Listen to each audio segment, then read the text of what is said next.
France has lost yet another colony in Africa. Congratulations, Senegal. Nigeria is next. Who is Bassirou Diomaye Faye, Senegal's new president? Still unknown to the general public. A year ago, this new Senegal president was a candidate of Senegal's main opposition party, and he just won in the concluded presidential election. It was a historic victory. It is a major victory for Senegalese people and the whole of Africa, and a huge loss to the colonial masters, especially France, who has been exploiting the country for years while the people wallow in abject poverty. I can say this speech and mindset was the reason France tried to silence these guys.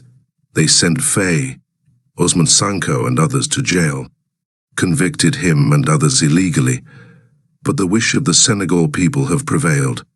He came out of prison just a few weeks ago, and the opposition went ahead and won the presidential election.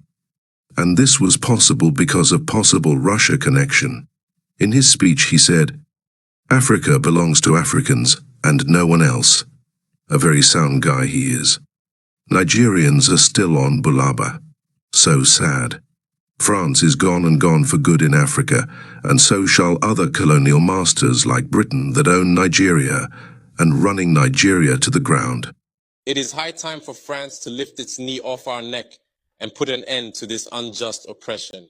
Centuries of misery, human trafficking, colonization, and neocolonization have caused immeasurable suffering. It's time to put an end to this cycle of oppression. It's high time for France to leave us alone.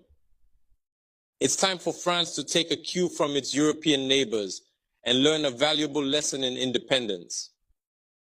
Germany is the leading economic power in Europe, significantly surpassing France, which is ranked as the third or fourth largest economic power globally. Germany does not exploit any country, any colony.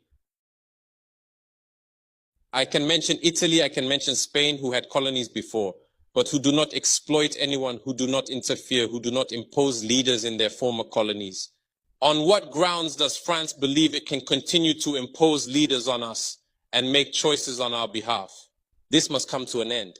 And the emerging Africa, the African youth, the African elites, and the African diaspora all stand united in saying no, it cannot continue any longer. France's hypocrisy is evident and pervasive in daily life. Let's examine the cases of Mali and Chad as prime examples of this hypocrisy.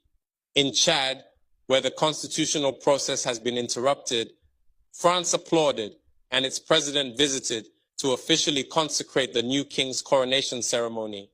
In Mali, where it is not the constitutional process that has been interrupted, but the transition process, France has condemned and even packed up its things to say that it is leaving Mali. That's hypocrisy. It's the double standard.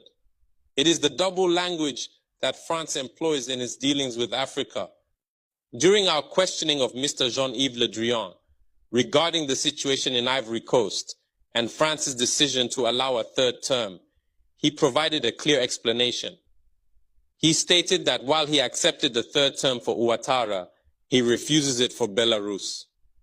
He emphasized that France has condemned the situation in Belarus and has actively encouraged the European Union to do the same. Le Drian explains that in Belarus, millions protested, unlike Ivory Coast, where there were no mass demonstrations on the streets. This is how France deals with African issues. Personally, we expect absolutely nothing from France. We desire her to cease meddling in our matters so that the people of Senegal can exercise their freedom of choice rather than being influenced by France's selection of a candidate using the tactics we are aware of. We begin by targeting individuals, adorning them with the Legion of Honor or a similar knightly rank, enlisting them in Masonic lodges, and informing them to prepare themselves as they will be next in line.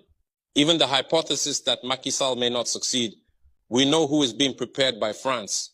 This must come to an end. It will not occur in this manner any longer.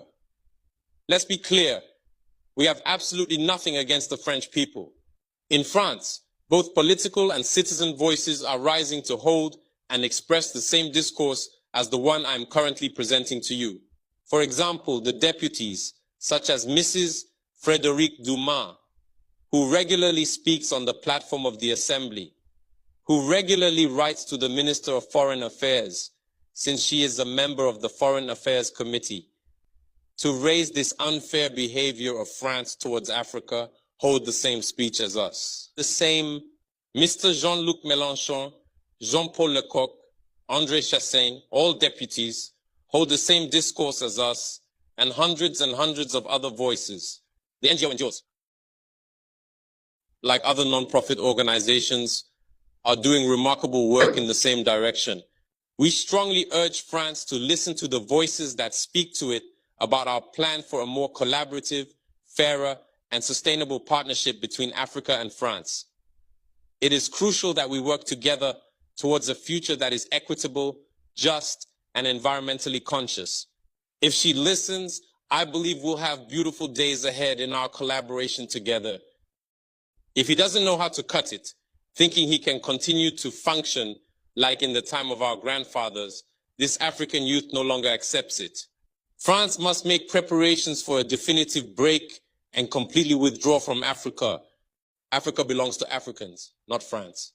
She belongs to no one else, neither China, nor the United States, nor anyone else.